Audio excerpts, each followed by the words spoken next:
For 50 years, there have been many constants here in the city of Prince George, and the Spruce Kings are one of them. And this year, we celebrate. 50 years of Spruce Kings hockey right here inside the RMCA, or as it was previously known as, the Prince George Coliseum. And it all started back in 1972.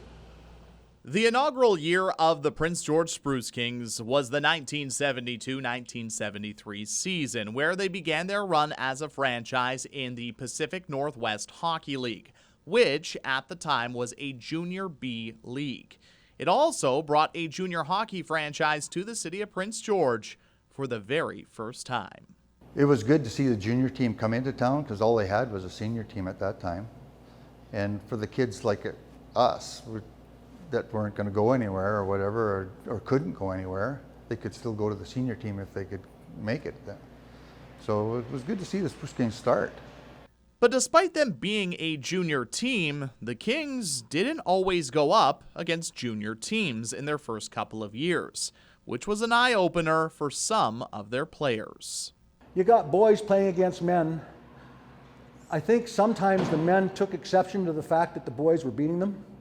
And when they took exceptions, things got rough. And so we learned, I learned, to grow up pretty fast. Not only was Rick Grizzly Adams a part of the inaugural year of the Spruce Kings, Adams was the first player to play 5 years with the franchise and played a significant part in bringing the Kings their first title back in the 1975-76 season in the Peace Caribou Junior Hockey League, a year which saw them finish 19-20-1, good for 4th in the 5-team league. But a superb playoffs saw them knock off the Fort St. John Golden Hawks in 7 games in the semifinal, and then win the title in 5 games against the top-seeded Grand Prairie North Stars. The Kings would then head to provincials, where they ran into some stiff competition. We won the North, and we had to go to the Victoria area. I don't think we were prepared. I don't think we'd travel and played at that level often. As I remember, we won the first game, and then we lost the next 3. Not because I don't believe that team was better than us. I don't think that mentally, because we hadn't gone that far before, that we were necessarily prepared for it. The Kings would close the decade out in 1979-1980 with another championship in the Peace Caribou Hockey League, as they knocked off the Fort St. John Golden Hawks in 7 games to earn their second championship. 2 titles in 5 years for the Spruce Kings, with their second title kicking off a decade of winning. In the 1980s, the Spruce Kings, along with the rest of the teams in the Peace Caribou Junior Hockey League, made the jump from Junior B to Junior A, which is where the franchise is today. And the 1980s was nothing short of dominant for the Spruce Kings franchise. 6 championships, 7 trips to the final, and it made for an incredible atmosphere right here in the Coliseum. While the players, coaches, board members, and volunteers have changed over the 50 years of the Spruce Kings, there has always been one constant throughout the history of the franchise, and that's the Coliseum, or as it's known today as the RMCA. While the facility is structurally very similar to what it was when the Kings became a franchise, there have been some changes over the years. We obviously idolized the Spruce Kings. They were the big dogs in town, and spent many nights here at the old Coliseum watching many Spruce King games through the 80s and late 70s and 80s, and it was it was a treat for us for sure to come. And the Coliseum was designed a little different, if you can believe it, back then, where there was no glass along the sides and the boards were higher. And I remember, we used to sit right on those boards on the side where there was no glass, and how none of us got injured with pucks, I don't know. But it was a thrill to come to games back then and watch those players that we idolized and hope that we could be one day. With the way the arena is built, there is no bad seat inside the Coliseum, with fans being close to the action, hearing every slap shot hit along the boards, and of course, trash talking on the ice. And while there has been some changes to how the rink is, another thing which hasn't changed is how difficult it is for opposing teams to come into the building and get 2 points. It's still an incredibly difficult place for visiting teams to come in and play, and we like it that way. You know, that it's always been that. It's always been tough for whether it's the Rocky Mountain Junior League or the Peace Caribou League or the BCHL. It's always been tough for visiting teams to come in and play in this building, and it still is for sure. Yeah, I remember when I was in the visitor locker room. It's a bit gritty over there. Then we got chirped at by the fans a bit, and then when I got traded here, I was so excited about how passionate the fans are, and they're always on our side every night and cheering us on, and that's why the mix is such an advantage for us every night. And a bit small of a rink, but one of the hardest to play in every night probably. So it's great. We love it, and we love our fans. And one thing which has carried on throughout the 50 years of Spruce Kings hockey has been the atmosphere inside of the Coliseum. Whether it be half full or packed to the rafters, the support from the community inside of the arena for the team has always made it a home ice advantage. That arena, there's something about that arena. Yes, it's small, but when you start putting people in there and you get past half capacity, there is no other arena that I know of that can have that warmth and that feeling that you're part of the action. It's loud. It's so much fun. It's very enthusiastic. It pumps everybody's adrenaline. The players feed off of it. The fans feed off of it, and it just keeps going back and forth, and it just becomes a great big snowball of adrenaline. And thanks to that home ice advantage, the Spruce Kings would end the 80s the same way it began, with a championship win. However, following a decade of dominance in the Peace Caribou Junior Hockey League, it was time for a new challenge in a new league and with new opponents. We'll take a look at the Kings' time in the Rocky Mountain Junior Hockey League in the 90s right after the break.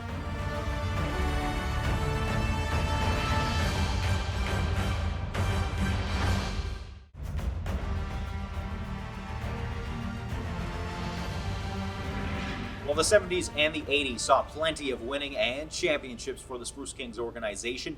The 90s started off on a very similar note as they claimed titles in 1990 and 1991. The 90s also marked a changing of the guard, both for a number of reasons for the club, competing in 3 separate leagues, starting in the Peace Caribou Junior Hockey League, spending 5 years in the Rocky Mountain Junior Hockey League before ultimately joining the BCHL.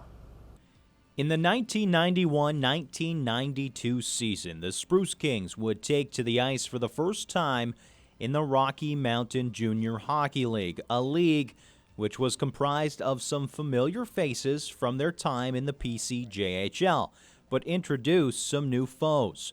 The Kings would finish their inaugural year in the RMJHL 36-14-2, and at the top of the Peace Caribou division.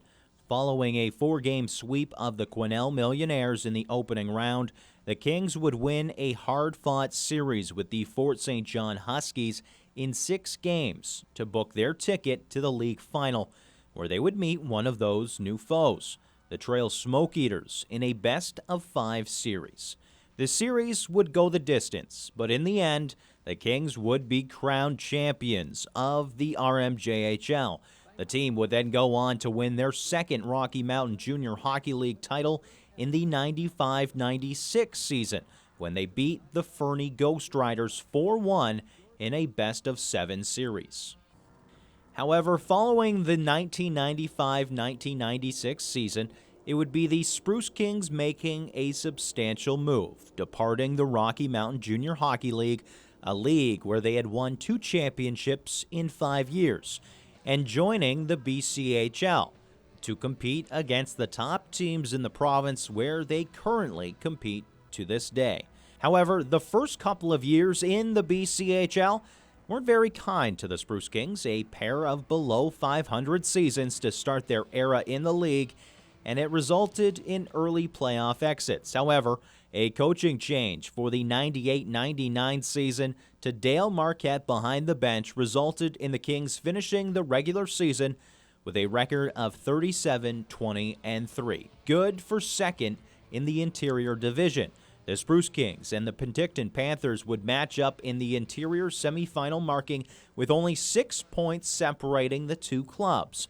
The series would go 7 games, with the Kings getting the edge and advancing to the division final, where they ran out of gas and were swept by the eventual league champion Vernon Vipers. Despite the loss, it was the best finish for the club in the 90s in the BCHL, and they were hoping that momentum could carry over into the new millennia.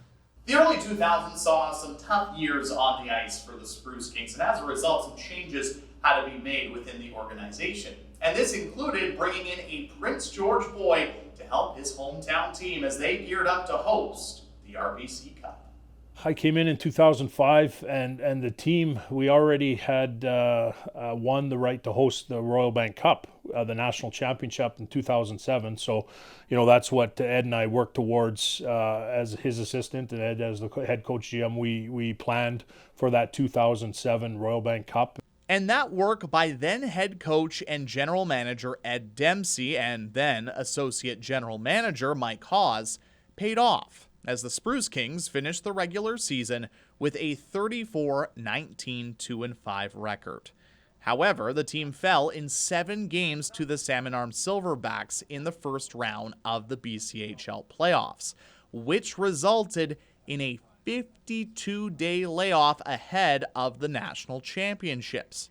But that layoff did not affect the host team one bit. But we had a tremendous tournament. We lost in the final, and the epic 5 overtime semifinal game. That's a memory that I'll cherish forever, and it was quite an experience. It was embraced so well. Prince George has a great history regarding sports, and the way the volunteers step up anytime we host an event like that, a national event in the community, and that was no exception. We had great support from the community. It was a tremendously well-run event. Hockey Canada, which it's a Hockey Canada event, they were thrilled and with the job that was done, off the ice, and then the tournament itself on the ice. It was well attended. The whole tournament was up at what was called the multiplex then, and the CN Center, and it was a great event. The next few years were lean ones for the Kings organization, who went all in to host the RBC Cup. But it also resulted in great opportunities for local players to crack the Spruce Kings lineup, and this included RJ Berra. For me, it was like 2 years coming. When the RBC was here, I was fortunate enough to practice with them as a 16-year-old, and it was just such a good experience.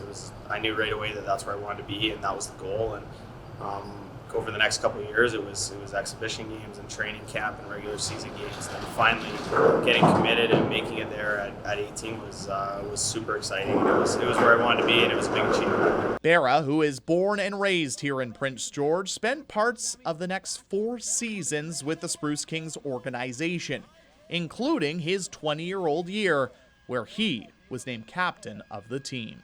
Getting named captain was really a big honor for me. There was a couple local guys around that I had really good support that year. Our whole leadership group was great, and I learned from the 2 captains before me, Zach Davies and Sam Muccello, were unbelievable leaders. So it was easy for me to kind of learn from them and just implement and continue on what they were doing. And it's honestly, it's a great honor. Anytime you're named a leader or a leader for any group, I think is something that you need to take seriously. And it was a lot of fun getting to be the captain of a team that's just so involved in the community. Unfortunately for Berra and the Spruce Kings franchise, they closed the 2000s with 3 disappointing seasons, which saw 2 of the 3 years below 500 and a pair of first-round playoff exits. These thin years would result in more change to the organization in the next decade, but change which would then result in more consistency throughout the next decade, and the culmination of years of hard work to close it out. We'll take a look at the 2010s coming up after the break.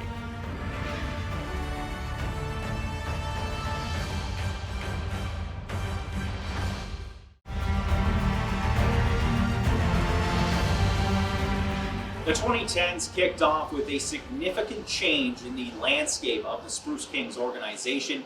In 2010, then assistant general manager Mike Hawes was promoted to the team's general manager, the same position he still holds to this day. And that move, that sparked a significant turnaround in the organization, culminating in a historic few years towards the end of the decade. In 2010, when I took over, I had a plan on how I wanted to approach it, what I wanted the staff to look like, and a lot of that was just sitting back and learning and watching from a guy like Ed, and deciding on my own what kinds of things I wanted to implement for the organization and for the team, not just on the ice but off the ice. There was a lot, obviously, our lotteries and our show home and all that sort of stuff. The business side of it is a huge part of the organization. So there was a lot of things that needed to improve on and off the ice.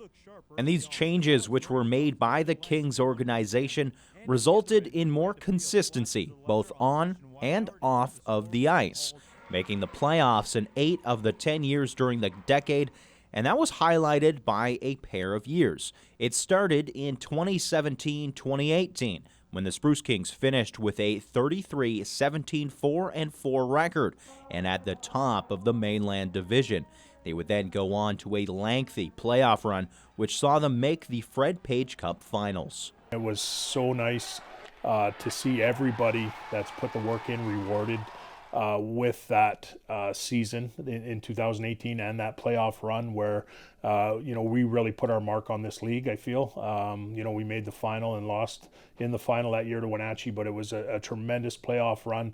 And our players, we actually were still a pretty young team at that point, and I knew we were going to be rolling over a lot of those guys into the next season. So it was a great learning opportunity for everybody. We fell a little short, but the experience was invaluable that we gained in that, through the whole process.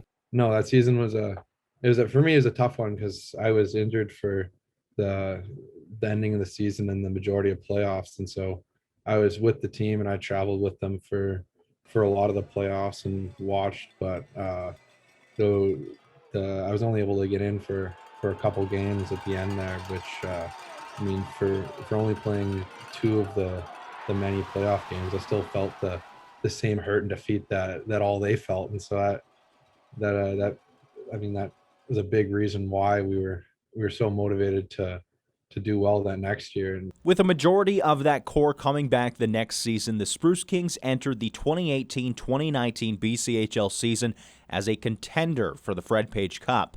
They finished the regular season with a 39-13-6 record, which was second best in the entire league, and it set the stage for a historic playoff run. That team peaked at exactly the right time, and then we went into that playoff season full of confidence, knowing we had the ability to have success in that playoff run. And then, I think the team did something, and credit to the coaches and the team, they did something that'll never be duplicated again in the BCHL with a 16-1 record in that playoffs.